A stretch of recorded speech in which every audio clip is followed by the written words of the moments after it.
First of all, before we show you a quote, and he opened up with a banger. Before we show you a quote, I want to let you know this man was ready for the podium today. This man, as someone who loves his hair and loves a good barber, this man very clearly got a fresh cut before he came out there. This man very clearly woke up and did his hair that morning. This man put on the freshest 3/4 zip that I've ever seen. Okay, the only other person I've ever seen wear it is Kirby. This man was so ready to speak in front of a microphone today, and always is. This man is going to be a head coach someday. I think there is no doubt about it. Some of the quotes that we're going to show you from Todd Hartley today, notice the inflection in his voice. The man sounds like he's ready to speak in front of a room and sounds like he wants to be there. Okay, I loved what Todd Hartley put on display today, including his opening joke right here. How's everybody? Good? All right, I'm just glad I'm not following Schumann. Glad I'm following Bobo this year. Anytime you follow Schumann, Carl might be a little dead. I'm kidding. All right, who's up? You think Shu laughed at that? No. You think I think Shu probably... Does Shu have a laughter? What's his laugh sound like? Just a... He probably laughs like Beavis. Real raspy. Oh, yeah. Opened up with a joke. You saw the 3/4 zip right there. There were some tremendous things said today by my man. There has been so many times that I've seen Todd, whether it be on the trail or whether it be in these media settings, and I use the word palpable a lot because I don't know of another word of something that is noticeable and you can feel it. Not just see it, but you can feel it in your heart of hearts when you're around somebody without it being spoken about. And the juice, the energy, and the pure passion for what he does is something that is very noticeable and very palpable about Todd Hartley, and it's something that I wanted to know about today. Hey, man, like, where does the juice come from? And honestly, I thought he gave us one of the more sincere answers from a coach that I've had in a minute.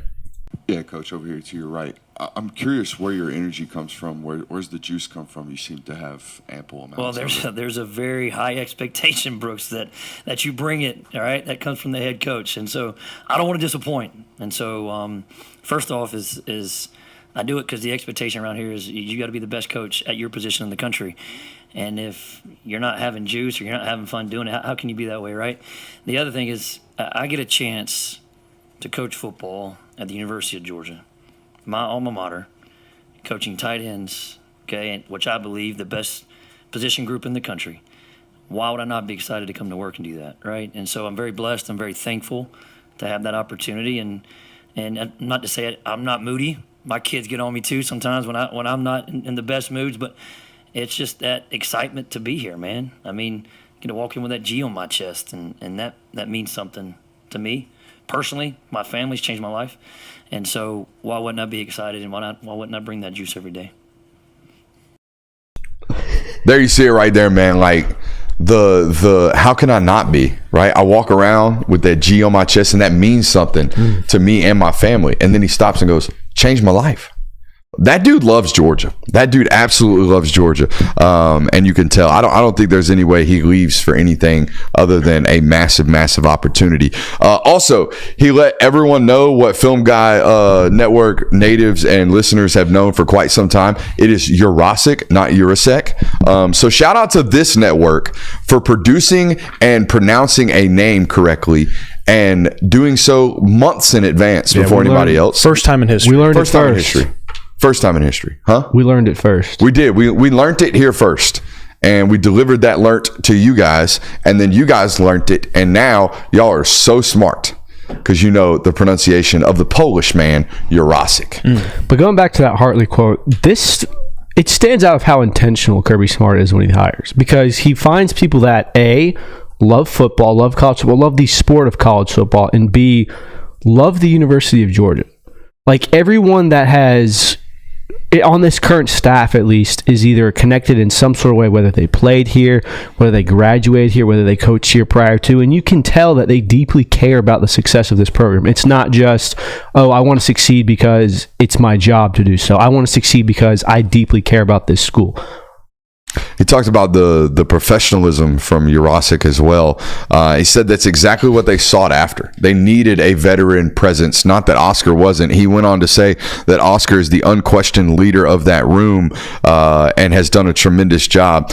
What I was surprised to hear, and this is, I'm always surprised. I'm not surprised because Hartley's not good at what he does or Oscar Delp's not talented. It's just that Oscar wasn't asked to be a tight end in high school. If you watched West Forsyth during Oscar's time, Oscar was the definition of an H tight end. And then we hear today Todd Hartley say that from a fundamental standpoint of hat and hand placement and where your feet are supposed to be and the technical assignments and technical responsibilities of blocking in the run game, he said Oscar Delp is the best he's ever coached. Not the best young guy ever, not the best 6'5", 250-pounder. He said from a fundamental standpoint, Oscar Delp is the best run blocker he's ever coached. And this dude rattled off how many different great tight ends that he's coached over the last 10 years of college football. Mm-hmm. There's a shitload of them. There's like 12, 13, 14 NFL draft picks that this dude's coached at the tight end position, and he is vaulting up Oscar that high in an area of his game that must come natural to him because he certainly wasn't experienced in it when he got to Georgia. So that was impressive to me to hear, and rather revealing, I should say, for me to hear. He was asked, like, do you really believe that you have the best tight end room in the country, or is that just coach speak? Is that just lip service? And he provided a quote that I loved. Quote, if you don't have the belief in your players, how are they going to believe in you? It also made me think like, this dude better believe he's got the best tight end room in the country because he don't miss. If he wants somebody on the trail, he gets them. Mm-hmm. So, yeah, I would hope he walks around with that type of confidence on this room because everybody that's in there was handpicked to be there out of the entire national, lot of tight ends. So, yeah, you better love them. Mm-hmm. Okay. Did you want me to add to that? No, I mean, it's all good. I'll keep rolling. I think that was a period. Like, you absolutely should. The only time that I can really think of Todd Hartley missing on a recruit, and I don't even know how much. Theo Johnson? Not even Theo Johnson. I was going to say Deuce Robinson. Yeah. But even that didn't feel like he wanted to play wide receiver. And it didn't feel like a miss because could you say Eric Gilbert? Yeah. The first time. But even Deuce Robinson didn't feel like a miss because you already had 2 commits in your tight end room at that point. You were going to add a third. So even that didn't feel like a miss. Theo. Yeah. Interesting. So 2 misses out of like 17? Mm-hmm. That ain't bad. That ain't bad at all. That's what I'm saying. You better have confidence about this room. You know exactly what it is. You picked it. I loved his answer about finding Jurasik, okay? Because this is something I asked him about because we know the history of Georgia transfer portal additions, right? 9 times out of 10, if Georgia takes a kid out of the transfer portal, they have some type of direct history with him, okay? They haven't played Michael Jackson, but guess who was on that staff last year? Dante Williams, okay? They played London Humphreys last year. They took him out of the portal. Colby Young defies this theory. I don't think they had any prior existence or relationships with him. Benjamin Jurasik definitely defies this theory.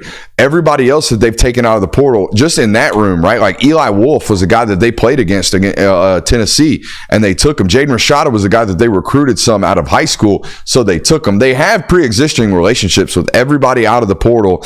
I wanted to know, was there one with Jurasik? And if not, why did he defy what seems to be a rule at the University of Georgia? Yeah, Coach, the majority of transfers at Georgia are either guys that y'all have played against or have previous existing relationships with. Yeah. What was the connection point with Jurasik, or was this just a football player that you guys saw and identified as talented and wanted? Yeah, the whole portal process there's no blueprint for it, right? And I think the one thing that Coach Smart does a great job of is he is very selective about who he brings in. Sometimes it might look like we're not as active in the portal as other people, but I think there's a reason for that, right? Like there's a culture and a standard here, and he is very selective about who he brings in because locker room dynamics are important. And so you have to fit certain criteria, not just how many catches did he have, how many yards did he have. Like, it's not just that. Like, the person's got to check out too, right? And so to your point, like, yeah, it's usually people that he knows that we're very familiar with. And Ben really didn't fit that other than Ben was older, right? And if you look at our room, if we needed anything, we probably needed a little bit of experience in that room. It's a kid that's played a lot at major level college football. and he was very productive. A couple injuries here and there, but very productive. And you just know that coming from Stanford, he's going to be able to handle the high academic load that Georgia was going to give him. He's going to be able to handle an NFL-type pro-style offense. That's what they did there. So those things were already a given. And then you turn the tape on, and he does run well, and he does catch, and he kind of hits the physical attributes that you look for, too. So even though we didn't have as much familiar with, he didn't play in our league, we didn't know that much about him, we knew those other things, and they kind of checked the boxes for us.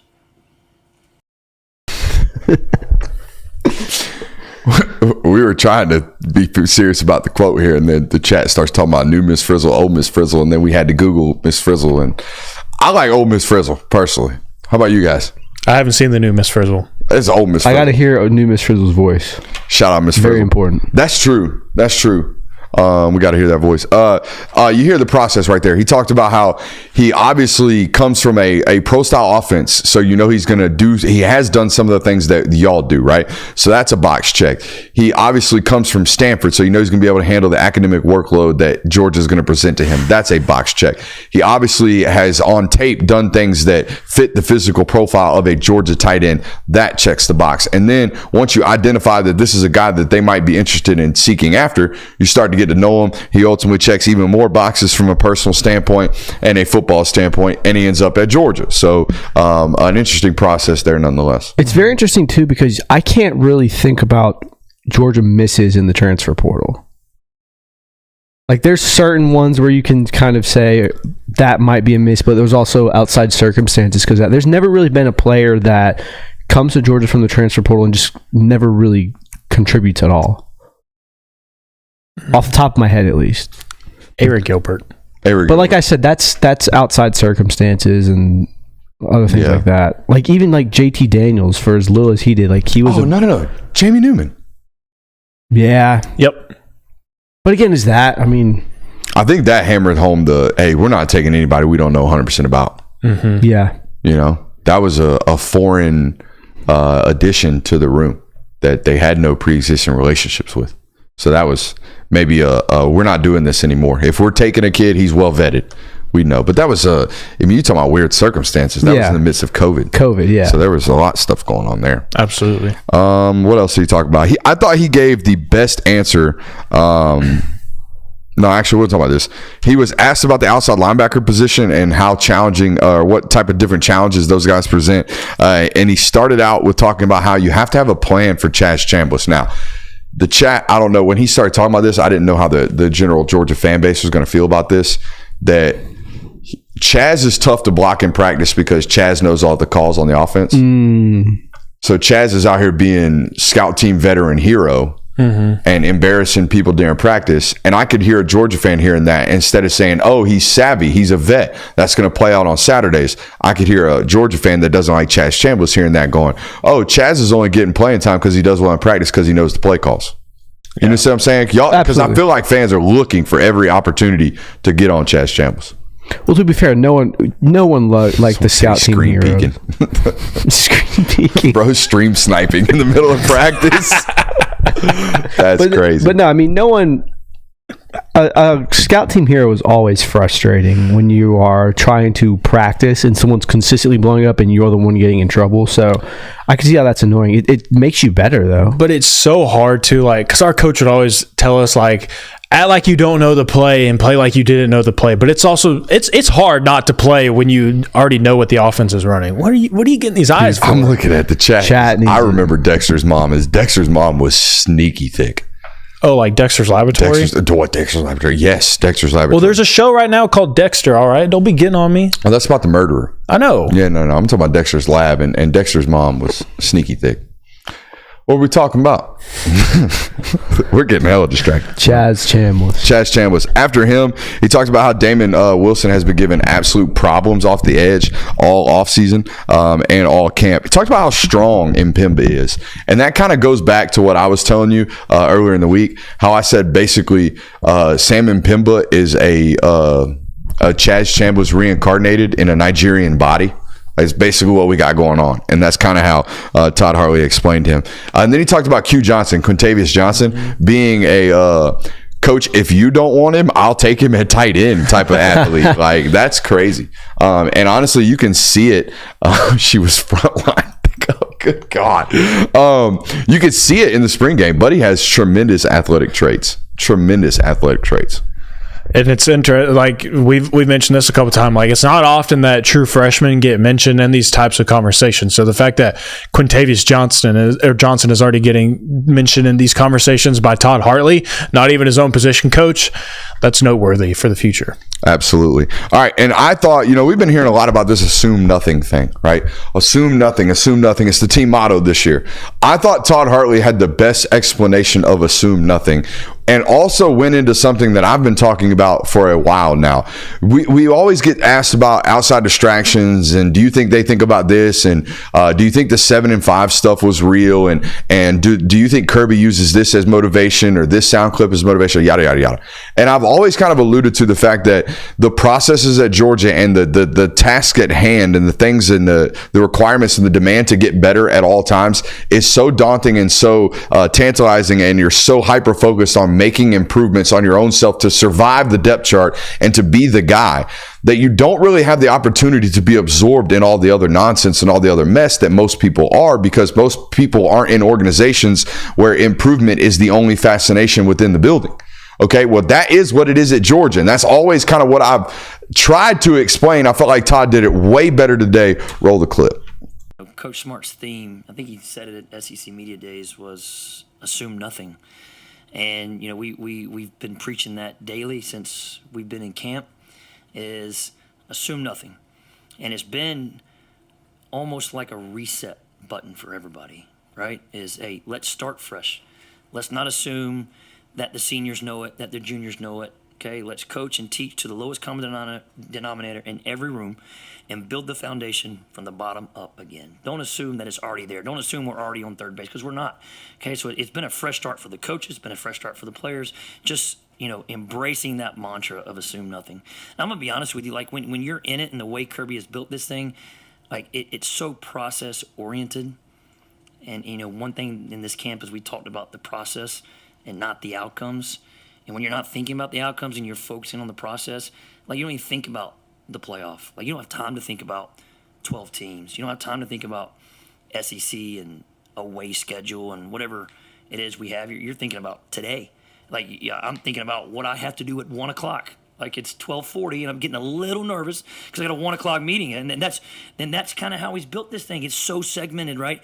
Like, the process is so detailed and so disciplined that you can't look ahead. You can't look behind. You have to look right now what we have to do to get better today as a team, as an offense, as a unit, and you're not allowed to look ahead. And that's, I think has contributed to our success that Kirby's had and will contribute to our success moving forward. Assume nothing. I like it. Oh, I like it. I like that a lot. Build the foundation from the bottom up again. I thought that was really poignant. Right, we keep hearing about this assume nothing. Assume that the guys don't know anything in your room. But the quote of, we have to build everything up from the base all over again. Basically start over, that all the other successes did not matter, that this is a brand new team, that we have to start from the base blocks. I didn't hear them talk like that last year. I felt like last year was a continuation year where, hey, we're just going to continue to live up to the standard. Everything's about the standard. Well, now this is a brand new standard, because you can't assume that everyone knows the standard. Mm-hmm. So now you have to establish it again, all over again. It does to me signify a kind of a page turning in this Georgia football era, where you had, that 21 to 23 era where everything was about winning titles and focusing on being great. Obviously, it's not just focusing on winning titles, but that was the main goal. Whereas now it seems much more day by day of, we just want to get better today, and we're going to do that. Assume nothing, build the foundation, get better today so we can continue to do that tomorrow. I think it's interesting too, because when you talk about programs, once a coach kind of gets into year 3 or 4, people want to say things like the foundation is laid, so that's taken care of, and you can focus on other things. So to hear Todd Hartley talk about just basically tearing it back down and building it back up again, because you can't assume that everybody knows everything. I think that's a very unique perspective. He also was asked about the freshman tight end. I'm going to go ahead and say this. Barring injury, I don't think they want the freshman playing this year. Like if something happens and Jaden Riddell has to play, he'll be fine. But I think this is a developmental year for both of those football players for a variety of different reasons. I think Jaden has things that he has to grow at. Colton certainly has things that he can grow out. I think you took Jurasic out of the transfer portal to avoid having a situation that you had last year where all of a sudden Brock's out and now Lawson Lucky's drinking from a fire hose in the middle of the football season. That's not ideal. Okay, these are all great football players. They're all like highly talented and highly touted coming out of high school. It does not mean you want them playing year one. Some of them you do. Some of them you want to avoid at all costs because they're just not ready, and scar tissue is a real thing for young football players. All right, now I might be jumping the gun here. I very well could be, and I can understand why Georgia fans listening to this segment would be like, this guy is out of his freaking mind. Why is he talking about this shit? But I'm going to read you some statistics. Kirby Smart is in year 9 of his coaching career at the University of Georgia. He's entering year 9. Right now, he is the 9th longest active tenured coach in the sport of college football. The names in front of him: Kirk Ferentz, Mike Gundy, Dabo Swinney, Dave Doran, Mark Stoops, Dave Clawson at Wake Forest, James Franklin at Penn State, Narduzzi at Pittsburgh, and then you get into the Kirby Smart regime starting in 2016. Guys, he's already one of the longer tenured football coaches in the sport. He's already through 9 years. Nick Saban did 19 at Alabama. You're about halfway through what is historically the run of these football coaches at your university. The idea that one guy is going to stay around forever, I know he's really young. I know he's really great. I know he's got a lot of energy. But at some point, a succession plan has to be put into place, or at least the talking of it has to be in place, or it has to begin. And I think, based off the things that I have heard, based off the things that I've watched over the last couple of years, based off what I listened to today, I think it would behoove Georgia to go ahead and start the process of maybe having the conversation with Todd Hartley about, hey, would you be willing to wait here as long as it takes to be the next guy after Kirby Smart? Because we know you love this place. We know you obviously have aspirations to do this. We don't necessarily know that about Glenn. Also, this isn't Glenn's home. Alabama is Glenn's home. This is your home. What if you're the next guy? I think he would be a perfect candidate for such an opportunity. And I told you, I think that you have to I would feel like they probably have had these conversations, or I would have liked for those conversations to start after probably the second national title. Because when you feel like someone has hit their peak and they've kind of accomplished everything and checked all the boxes and done everything that they aspired to do as a head coach, I feel like that's when you start getting on this downhill tick of a person's career, and when they start looking forward to other things, or focusing on what is the next chapter for them. And I think that if it kind of feels this way to me, that it would be someone internally from the program that would be hired as the next head coach, because that only feels the right direction to go after a head coach's run like this. And I think Todd Hartley absolutely would be a great fit for it. I think before you get there, and obviously we've got a little bit of time before we have to really start considering who's going to be the successor to Kirby Smart, I think you would want to see Hartley in a coordinator position before you just go ahead and say, all right, Kirby just retired, you're ready to be our head coach now, because we all know he's an incredible developer. We all know he's an incredible recruiter. He's probably very good on the X's and O's point. I want to be able to also see from a scheme standpoint, because Kirby checks all those boxes.